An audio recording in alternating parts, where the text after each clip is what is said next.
भागो रे भागो। अरे नहीं नहीं नहीं, ये तो नहीं। आप इसको चेक करिए, इसका ब्रेक भी अप्लाई हो चुका है ना? सिर्फ हाँ, बस बस। हाँ। भाई भाई भाई, अच्छा फीचर है तो ये खुद चोरी होगी ही नहीं अगर आप इसको लॉक करके जाते हो तो। वो जो बिल्ड क्वालिटी है काफी अच्छा है, मतलब एक्टिवा वगैरह के टक्कर का लगता है मुझे।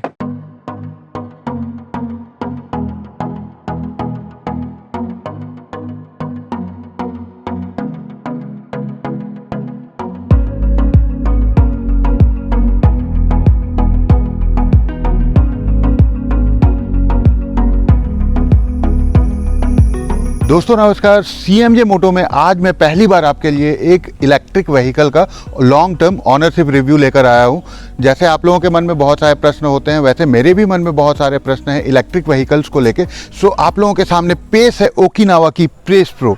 और इस इलेक्ट्रिक व्हीकल को, इस स्कूटर को इसके ऑनर ने 16,000 किलोमीटर से भी ज़्यादा चलाया है और सौभाग्य से वो आज हमारे बीच में मौजूद हैं। तो मैं वेलकम करना चाहूँगा हमारे अमन भाई का। अमन भाई welcome. Thank you sir, thank you. और स्कूटर के विषय में बात करने से पहले अमन भाई से आपको मैं अच्छे से इंट्रोड्यूस कराना चाहूँगा।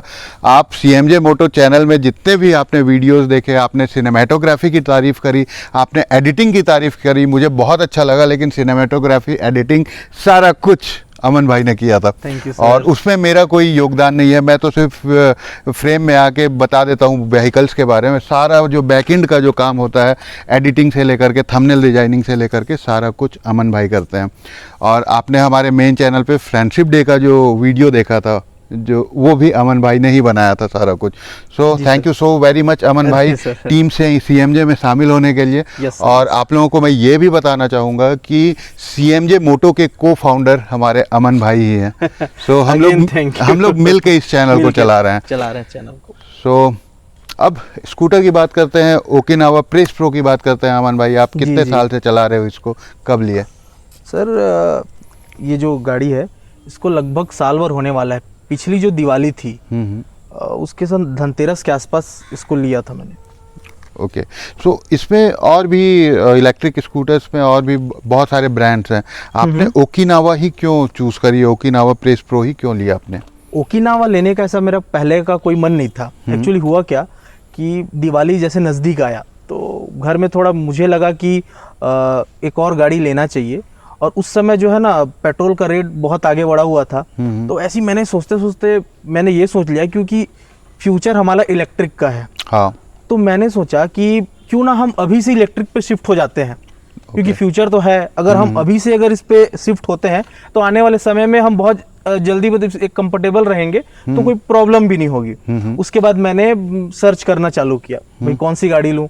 सबसे पहले मैंने हीरो के शोरूम में विजिट किया। तो हीरो के शोरूम में वहाँ पे जो है कोई इलेक्ट्रिक व्हीकल शायद एक आध दो ही मॉडल थी, जो कि मेरे को नहीं जम रही थी। फिर मैंने सर्च किया तो ये जो है ओकिनावा के मैंने शोरूम में गया।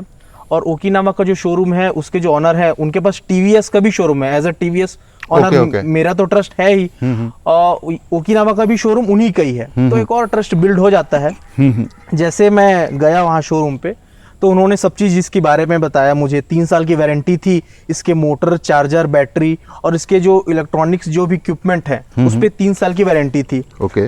उसके बाद उन्होंने बताया कि ये ओकिनावा का ये जो प्रेस प्रो मॉडल है, ये लगभग 3.5 घंटे में फुल चार्ज हो जाता है। रात भर इसको जो है चार्ज में लगाए रहो, ऐसा कोई भी झंझट नहीं है। और इसके फिर मैंने भी रिव्यूज देखने चालू किए थोड़े बहुत, तो मुझे अच्छी लगी। उसके बाद लेकिन थोड़ा सा रिस्क मेरे अंदर भी था। ओकिनावा सुनने में नाम थोड़ा चाइनीज टाइप लगता है, तो आपको जापानीज टाइप का नाम है, थोड़ा जापानीज है, तो लगा तो मुझे अटपटा। बट फिर थोड़ा सा रिस्क मैंने भी लिया कि भाई कैसी है चलाने में। तो ये तो चलाने के बाद ही पता चलता है, कितने भी रिव्यूज देख लें कोई मतलब का नहीं है। जब हम अपनी लाइफ में उसको एक्सपीरियंस करते हैं तो हम ज्यादा अच्छे से समझ सकते हैं। तो ये मेरे लिए भी एक थोड़ा सा रिस्क था। सो अमन, जैसा आपने बताया कि ये 3.5 घंटे में फुल चार्ज हो जाती है। सो फुल चार्ज होने के बाद क्या रेंज मिलती है आपको? जब ये नई थी ना, लगभग 90 से 100 किलोमीटर के आसपास ये चली थी। एकदम जेन्युइन मेरा ये टेस्ट किया हुआ है। इसको अच्छे से प्यार से अपने चलाया था और 90 से 100 किलोमीटर ये चली थी। अब जो है इसको टेस्ट नहीं किया है मैंने, और अगर ऐसे ही कैजुअली अगर बताऊं तो ये जो है ना, हर दूसरे दिन इसको चार्ज करना पड़ता है, डेली चार्ज करने की जरूरत नहीं पड़ती इसको। ओके, इसमें लिथियम आयन बैटरी है। अच्छा, हाँ, तो उससे क्या फायदा होता है? कि वो जो बैटरी है ना, दूसरे बैटरी से वो लॉन्ग लास्टिंग रहती है, अच्छी ड्यूरेबल रहती है। आपके पास में दूसरी स्कूटर्स भी आपने चलाई है, उसको सर रेगुलर मेंटेनेंस करना पड़ता है, सर्विस कराना पड़ता है। सो रेगुलर जो स्कूटर होता है, एक्टिवा हो गया, जुपिटर हो गया, और ये ईवी में शिफ्ट होने के बाद आपका क्या एक्सपीरियंस रहा? सर जैसे मैं इसकी सर्विस की बात करूं तो सर्विस तो ऐसा है कि अब इसमें ना तो इंजन ऑयल है, हाँ, न तो कोई फिल्टर है, न एयर फिल्टर है, तो भाई हम चेंज क्या करेंगे? तो ये जैसे सर्विस में जाती है तो सबसे पहले वो इसका जो है बैटरी का एम्पियर चेक करते हैं कि सही वोल्टेज जो है मोटर पे जा रहा है कि नहीं जा रहा है। उसके अलावा इसमें इसके कौन सा नट ढीला है, क्या नहीं है, वो सब देखते हैं। साथ ही साथ जो इसका जो वॉशिंग वगैरह रहता है वो करते हैं, और ज़्यादा कुछ रहता नहीं। जैसे ब्रेक वगैरह चेक कर लेते हैं वो। तो मुझे अभी तक मैंने जैसा इसको जितनी भी सर्विस मिलेगी, और सर्विस का कॉस्ट जो है ना वो भी 300-400 रुपये ही है। ओके, और कुछ ज़्यादा बहुत बड़ा इसका कोई चार्ज नहीं है। और जैसा कि मैं बता रहा था, 16,000 किलोमीटर चलने के बाद में भी अभी तक कोई ऐसा पार्ट्स है जो चेंज नहीं हुआ है। हाँ, एक बार जो है मैंने इंश्योरेंस का क्लेम लिया था, क्योंकि इसका एड ऑन इंश्योरेंस है।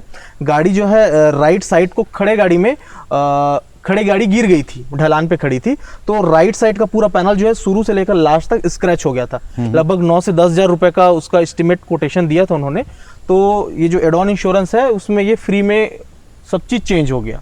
ओके जी, थोड़ा एक आध 2 दिन मेरे को वेट करना पड़ा था पार्ट्स के लिए, बट ठीक है। अवेलेबल हुआ और तुरंत कंपनी वालों ने चेंज कर दिया।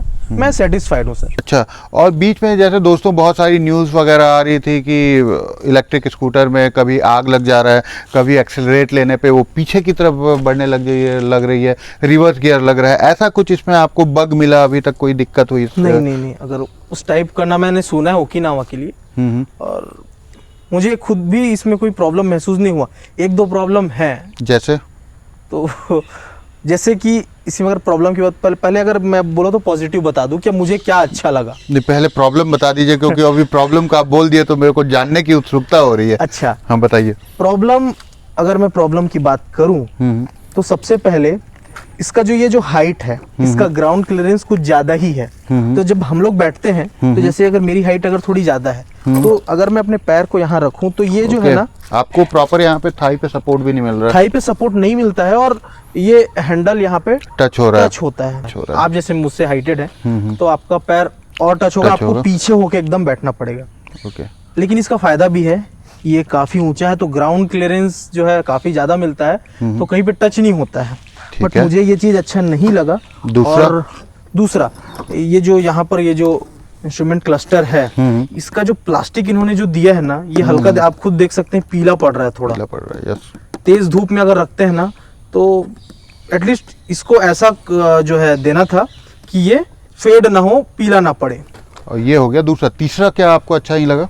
तीसरे पॉइंट की बात करूं तो सर, जैसा कि लिथियम आयन बैटरी है और इसकी बैटरी इसके डिग्गी के नीचे है, ओके, तो बूट स्पेस क्या बात कर रहे हो? कुछ भी नहीं है। मतलब स्कूटर लोग पसंद करते हैं कि सामान वामान रख लो, शॉपिंग करो, इसमें बूट स्पेस नहीं है। बूट स्पेस नहीं है, जो है आपको सामने की तरफ ही स्पेस मिलेगा, ओके, और जो है और कुछ भी नहीं है। सो ये 3 चीजें हैं जो आपको पसंद नहीं है। मुझे पसंद नहीं है। इसके अलावा अच्छी चीजों की बात करें तो क्या क्या आपको इसमें अच्छा अच्छी लगा? चीजें की अगर हम बात करें तो शुरुआत से शुरू करते हैं। जैसा कि अगर हम इसके चाबी से ही बात करें तो ये एक रिमोट वाली की मिलती है इसके साथ। हम कीलेस एंट्री एज इसे यूज कर सकते हैं, हमको मैनुअली चाबी लगाने की भी जरूरत नहीं है। क्या बात है, बहुत बटन ही दबाओ, बढ़िया। गाड़ी में बैठो, निकल जाओ। हम अगर हैंडल लॉक नहीं करते हैं, लॉक का बटन है, इस लॉक के बटन को प्रेस करो, गाड़ी का अगर हम छोड़ के जाते हैं, मान लो अगर कोई आके इसको चुराने की कोशिश करता है या यहाँ से हटाने की कोशिश करता है, डेमो करके देखें। हाँ, अगर जैसे देखिए, हम पहले तो इसके लॉक को हम ओपन कर लिए, लॉक खोल लिए, देन अगर मैं गाड़ी को छोड़ के जा रहा हूँ तो मैं इसे लॉक कर दिया। और किसी चोर की एंट्री होती है, समझो। चोर, आप चोर बन जाइए। चोर आया। चोर कर आगे पीछे खसकाइए, देखिए, भागो रे भागो। अरे नहीं, ये तो नहीं, आप इसको चेक करिए, इसका ब्रेक भी अप्लाई हो चुका है। हाँ, है ना? सिर्फ हाँ, बस। हाँ। भाई अच्छा फीचर है तो। ठीक है, बंद करो बंद करो। वो अपने आप बंद होगा। काफी इंटरेस्टिंग फीचर लगा है ये मुझे। फीचर है ना, गाड़ी सिर्फ सायरन नहीं बजाती है, हाँ। वो ब्रेक भी अप्लाई करती है। ब्रेक भी अप्लाई करती है, और जब मैं उसको पीछे खींच रहा हूँ ना तो आगे बढ़ रही है, और आगे कर रहा हूँ करोगे तो पीछे बढ़ होती रही है। तो ये खुद चोरी होगी ही नहीं अगर आप इसको लॉक करके जाते हो तो। वो एक फीचर हो गया।